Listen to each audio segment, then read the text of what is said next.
Good morning. I wanted to share a video of our Mother's Day as well as a cheesecake recipe that I found.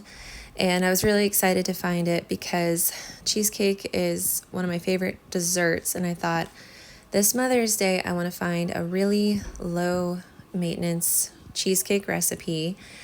And I think I found one, and I went ahead and recorded making it. I will also leave the recipe in my description box. But before I get to that cheesecake, I was just going to share a little bit of our Walipini greenhouse progress. It feels a little bit messy to me because I have all of these seedlings and I can't put them out in the garden for another couple of weeks. But I went ahead and went out and I was checking to see what will be ready to go out, what could be harvested, because all of these beds are going to be our hot items like tomatoes and peppers and things that don't do so well. Oh, watermelon we're going to try this year as well. Things that won't do as well outside. So I wanted to go in and get that ready.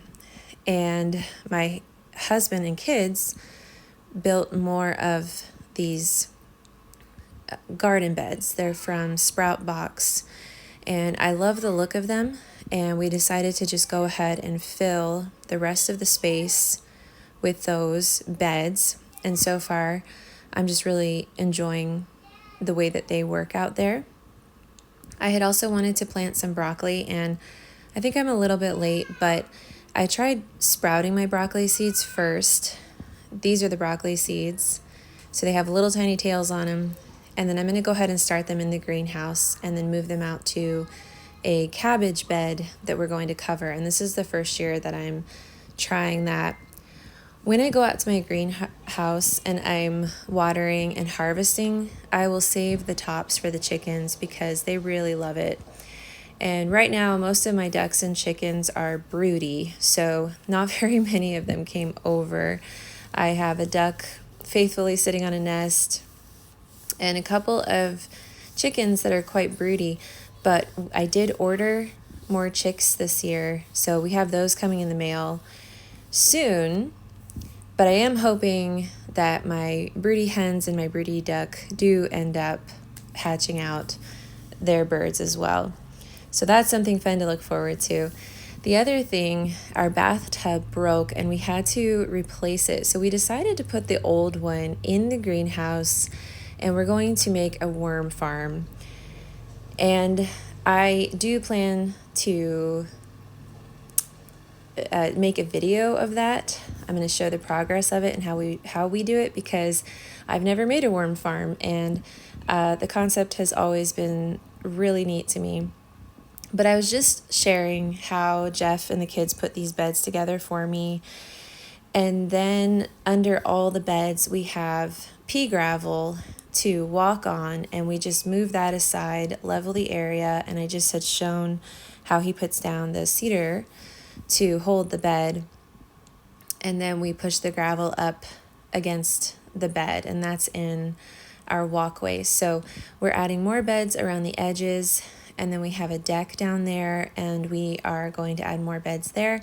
And I'm hoping to grow more flowers as well as veggies to sell cut flowers locally to our community. That was something I did last year, and it was really fun. And now to that cheesecake recipe. I wanted to find something that was very low maintenance, and my whole family loves to cook and bake. I like to as well. I just don't always have time for something like a cheesecake. And so I wanted to find something that was very low maintenance that I could make amidst everything that I have going on right now, and that would be just really satisfying. So I looked high and low for this cheesecake recipe. I found it on a YouTube channel called Preppy Kitchen. John Cannell teaches how to make these decadent looking desserts. They're actually really simple the way that he shows how to make them. When I was looking for a cheesecake recipe, I kept running into Basque burnt cheesecake. And I feel like it's one of those things you can make as complicated as you want or as simple as you want. And John Cannell was the simplest recipe I could find. So that morning, I put my cream cheese out to come to room temperature. And then once it was at room temperature, in my stand mixer with my paddle attachment, I slowly creamed the cream cheese. And John Cannell says that you want to slowly whip this because you don't want to incorporate air bubbles in your cream cheese. So you want to use a paddle attachment and you want to be slow with your mixing. Then I added in my sugar, my salt, and my vanilla. A lot of other recipes wanted you to measure out your eggs. And to me, that was just really tedious because you always have some egg left over or half an egg. And it was just one of those things where I wasn't going to take the extra few minutes to do that. His recipe was really simple, and it was just 4 eggs. And all you do is just slowly put them in one at a time. And again, keeping your mix low, your mixer low. You don't want to incorporate a lot of air into your cheesecake. Once you have that mixed in, a few times you see me scraping down the sides, because at the end, John Cannell says, try not to scrape out your cheesecake bowl because then you get lumps of cheesecake or lumps of cream cheese in your cheesecake.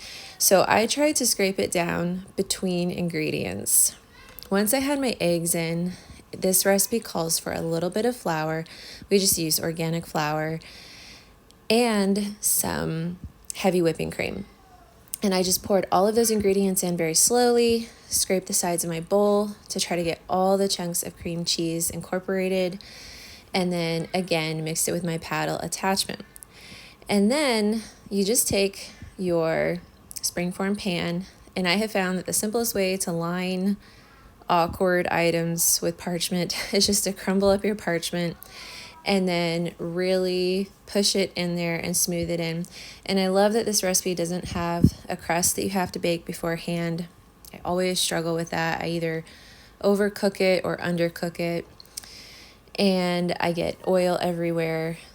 This recipe also does not call for a water bath, so I appreciated that portion as well. Then you just pour your batter in.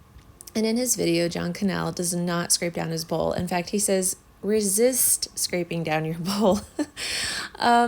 Yeah, I could not resist scraping down my bowl. I ended up scraping it because I just couldn't bring myself to waste all that extra cheesecake batter in the bowl. And it was just for us. So I was okay if I had little lumps of the cream cheese in the center, which I ended up having some. And then you just kind of pat it on the table like I did to try to get all the air bubbles out. And then I put it into a 11 by 14 pan just to catch any mess, and then bake it. And again, I'll just have the recipe and ingredients as well as John Cannell's website in my description box. And this cheesecake did not crack, which is amazing because my cheesecakes always crack no matter how careful I am with a water bath and the temperature. This one, it puffs up, and it's supposed to be quite dark because it's called a burnt cheesecake. And then as you leave it out at room temperature, it cools and sinks down a little bit, and then you put it into your refrigerator overnight. And it turned out really well. It was very simple. The next thing I did was I made a really simple cherry sauce. And I normally don't measure when I make things like this because I will make fruit sauces a lot to put on pancakes and things like that.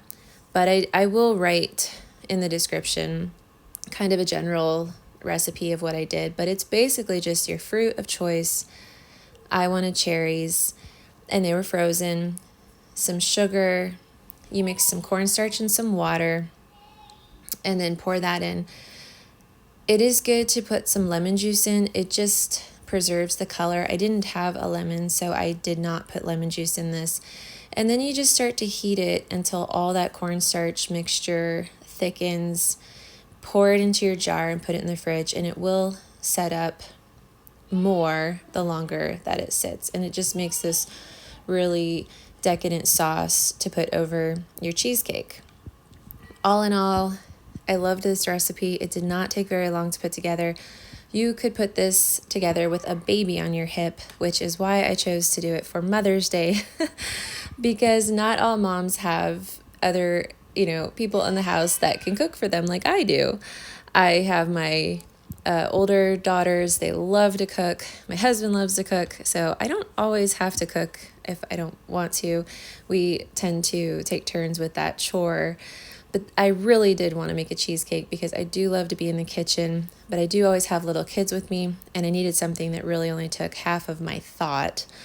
The only thing I think I made a mistake on was I probably left this in a little too long because I'm so used to my cheesecakes being soupy, and so it ended up being a tad bit crumbly.